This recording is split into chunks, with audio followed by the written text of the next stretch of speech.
इसका एक परमानेंट इलाज कर देगा। तो हमने कार्यक्रम लेकर ये घोषित किया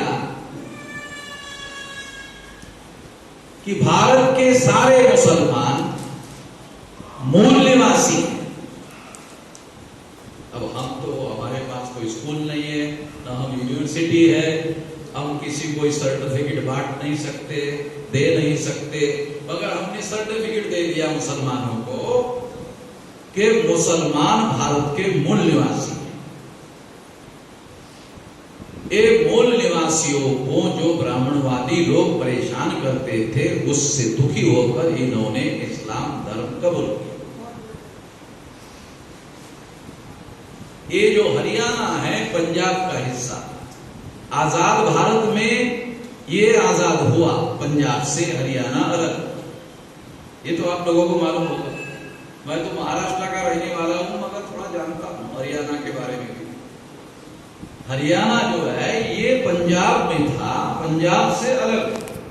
और हरियाणा पंजाब में ही हिमाचल प्रदेश था, वो भी अलग।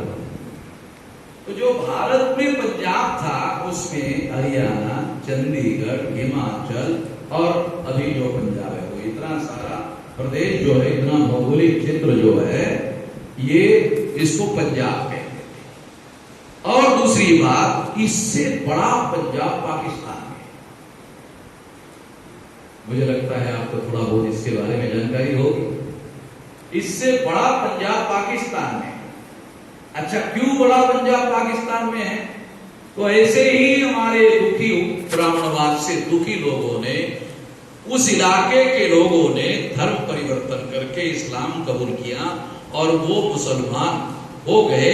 वो सारा इलाका जब भारत का विभाजन हुआ तो पाकिस्तान में चला गया। और जो यहां रह गए हैं वो इस देश के मूल निवासी लोग जो है वो रहे। तो हमने कहा कि भारत में जो भी मुसलमान है वो सारे के सारे मूल निवासी। तो जब हमने ये सर्टिफिकेट मुसलमानों को दिया तो आरएसएस से सुना, क्योंकि आरएसएस के ही लोग जो है ये लोगों के दिमाग में डालते हैं पाकिस्तान जाओ। तो मोहन भागवत को ये कहना पड़ा, आप लोगों ने पढ़ा होगा, ये कहना पड़ा हमारी इस वजह से, हमारी वजह से क्या कहना पड़ा कि मुसलमानों के पुरखे और हमारे पुरखे एक ही थे। नहीं पढ़ा आप लोगों ने? तो अभी थोड़ा बहुत समझ में आया कि जो बातें हम कहते हैं वो बातें साधारण नहीं होती है और आरएसएस के मोहन भागवत को बोलना पड़ता है। तो इससे आप लोगों को थोड़ा अंदाजा आ रहा होगा कि हमारी बातें हवा में उड़ने वाली नहीं होती है, असरअंदाज करने वाली बातें होती है। इसका असर होता है, इसका प्रभाव होता है। और लोग कहते हैं आरएसएस बहुत बड़ा संगठन है, बहुत ताकतवर संगठन है। तो बहुत बड़ा है, ताकतवर है, फिर भी हमारे उठाए हुए मुद्दों पर उनको जवाब देना पड़ रहा है। तो हमारा प्रभाव और हमारा असर कितना हो रहा है देश में, इससे आप लोग अंदाजा लगा सकते हो। उदाहरण सबूत के साथ देकर बता रहा है। क्योंकि कोई ये कहता है, किसी ने कहा ही नहीं मुसलमानों को कि मुसलमान मूल निवासी है, तो हमने कहा और प्लान बनाकर कहा, बगैर सोचे समझे नहीं कहा, प्लान बनाकर, स्ट्रेटेजी बनाकर। और तब से मुसलमानों को चले जाओ पाकिस्तान ये कहना आरएसएस ने अपने लोगों को कहा, अरे ये बंद करो। तो उनके लोगों ने, आरएसएस के लोगों को पूछा होगा कि क्यों बंद करें, आपने तो कहा था तो क्यों बंद करें? अब बंद करने के लिए क्यों बोल रहे कि अगर आपने ये कहना जारी रखा तो सारे मुसलमान मोहम्मद इस्लाम के साइड में खड़े हो गए, कर दिया, उसके समर्थन में खड़े हो जाएंगे।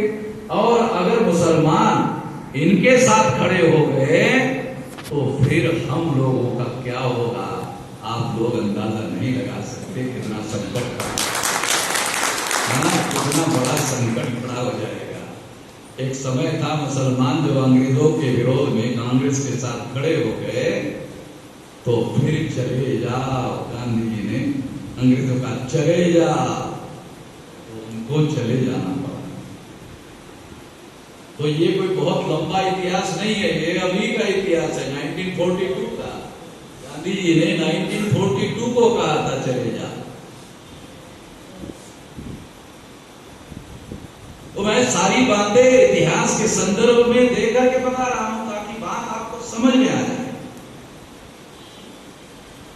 तो इसलिए इन शक्ति का, इस संगठन शक्ति का असर आज कैसे हो रहा है, ये बातें मैं आपको समझा